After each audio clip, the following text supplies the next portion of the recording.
প্রিয় সাংবাদিক বন্ধুগণ এবং যাদের উদ্দেশ্যে নিয়ে আজকের এই ক্যাম্পেইনটা বলছে যে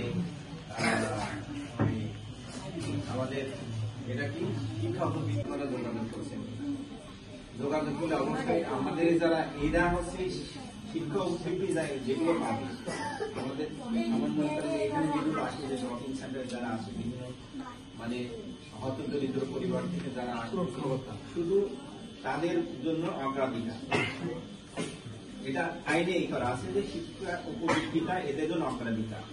কারণে ওই কি হচ্ছে না, জন্ম নিবন্ধন না হচ্ছে না। এখন যদি জন্ম নিবন্ধন না হয়, জন্ম নিবন্ধন না তাকে একটা অধিকার দেওয়া হয়েছে যে শিশু জন্মগ্রহণ করলে তার জন্ম নিবন্ধনের অধিকারটা বঞ্চিত হবে। এই যদি জন্ম নিবন্ধনের অধিকার থেকে বঞ্চিত হয়, পর্যায়ক্রমে জন্ম নিবন্ধনের সাথে বাংলাদেশ সুযোগ সুবিধাগুলো আছে সে কিন্তু পরবর্তীতে বঞ্চিত হবে। আমি মনে করি যে সারা আপনারা এইগুলো একটু যোগাযোগ বৃদ্ধি করে এদের জন্ম নিবন্ধনটা অবশ্যই করাই বঞ্চিত হবে এবং সরকারি বিভিন্ন সুযোগ সুবিধা তারা পাবে না। স্কুলে তো ভর্তি হয়, স্কুলে ভর্তি হয় না। আমাদের সাংবাদিক বন্ধুগণ আছেন, আপনারা একটু আপনাদের যে কলম আছে, কলমের অনেক ক্ষমতা, এই কলমের লিখনীতে আপনার বিষয়টা আমাদের এই যে এই শ্রেণীর মানুষগুলোর যে সমস্যাগুলো আছে, এই শ্রেণীর মানুষগুলোর সমস্যাগুলো আপনারা তুলে ধরবেন। আমি আর বিশেষ কিছু বলতে চাই না।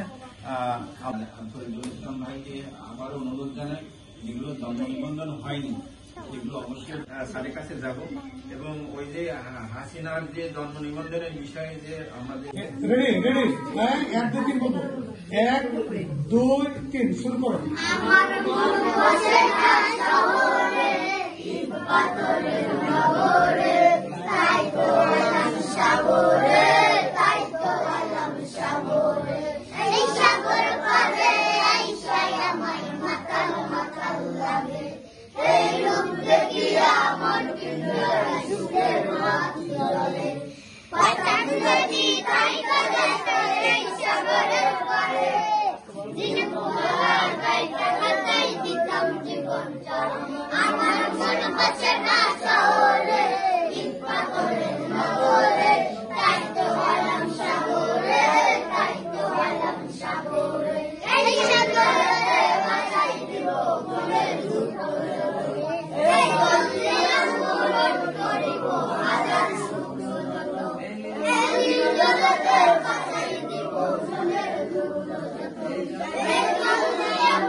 করছে আমাদের এই মিডিয়া ক্যাম্পে এবং আজকের এই ডিআইসি স্যারকে কবে আনতে পারবো বা পরামর্শ আমরা পেতে পারবো। তো অলরেডি আমরা পরামর্শ পেয়েছি শিশুদের উদ্দেশ্যে সহ আমাদের সাংবাদিক ভাইয়েরা আছেন।